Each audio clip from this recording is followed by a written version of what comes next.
Perek Shevuos Shtayim Daf Gimel, sponsored the Refuah Shalema for Chai Rivka Bas Esther.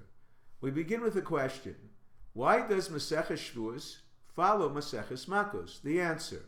A Mishnah at the end of Makos states, case is similar to Shtayim Shein Arba.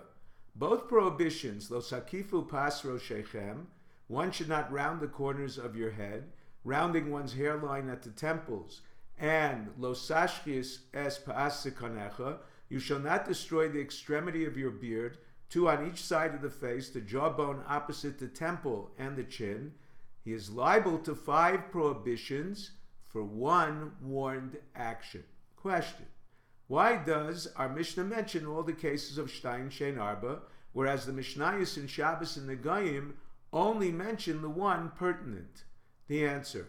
There are 2 factors uniting the laws of Tumah and Shevuos.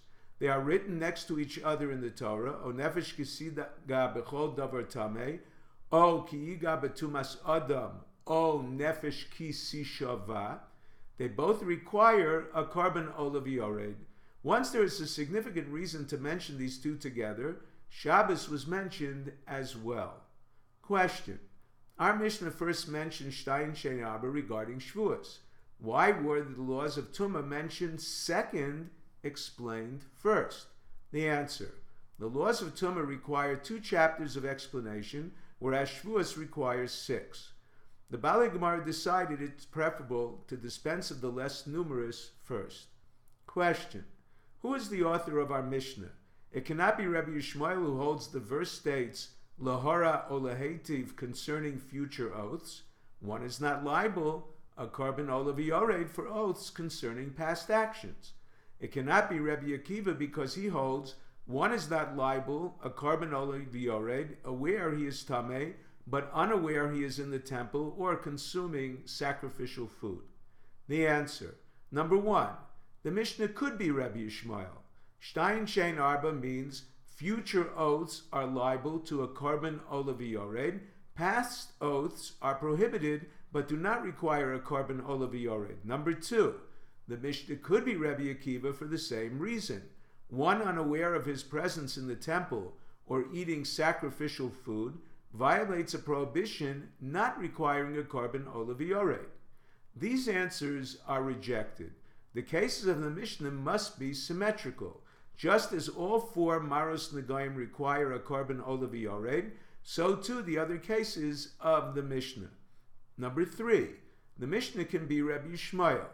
The Shtayim Shein Arba refers to one who receives lashes for intentional false oaths for past actions.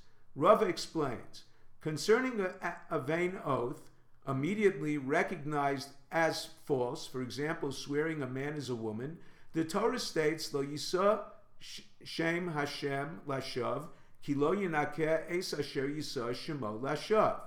Do not take his name in vain, because he will not absolve. The Gemara infers the courts will absolve him by administering lashes. Additionally, the second lashav, superfluous for its context, is applied to Shvuah Sheker, both receiving lashes, despite being prohibitions of inaction. The comparison applies specifically to oaths of the past, immediately false as vain oaths. Oaths pertaining to the future become false only when violated. They represent Shein Arba. However, included in this list is he swore he will eat and did not eat, whose violation is a prohibition of inaction and should not be liable lashes. Therefore, the Gemara concludes, Rabbi Yishmael holds lav shem bo maisa, lokin alav. Question. As a rule, Rabbi Yochanan decides the halacha in favor of a stam Mishnah, a Mishnah such as ours that does not mention its author explicitly. However, Rabbi Yochanan holds a person who swears to eat a loaf of bread today and fails to is not lashed because it is a lav shein bo maisa. Apparently, he does not decide in favor of our Mishnah, a stam Mishnah that holds a lav shein bo maisa lokin. The answer, the Gemara presents 2 alternative stam Mishnayos, rejects one, and accepts the other, and explains why it is more acceptable than our stam. Number 1, a Mishnah Psachim states, Hamosir tahar eino loke, one who leaves over some of a carbon pesach until morning is not lashed. The Gemara is uncertain if it follows the opinion of Rabbi Yaakov, the exemption being for a lav shein bo ma'isa, or it follows the opinion of Rabbi Yehuda, who holds the exemption is based on a lav shenitak l'eseh.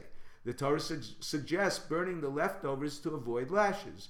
Number 2, he swears he will not eat this loaf and ate it. The Mishnah states, Zuhi d'chayovin al zedona makus. For this oath he is liable at lashes. The Gemara infers from the exclusive terminology Zuhi that if he swore to eat and did not eat, he is not liable because it is a lav shein bo ma'isa.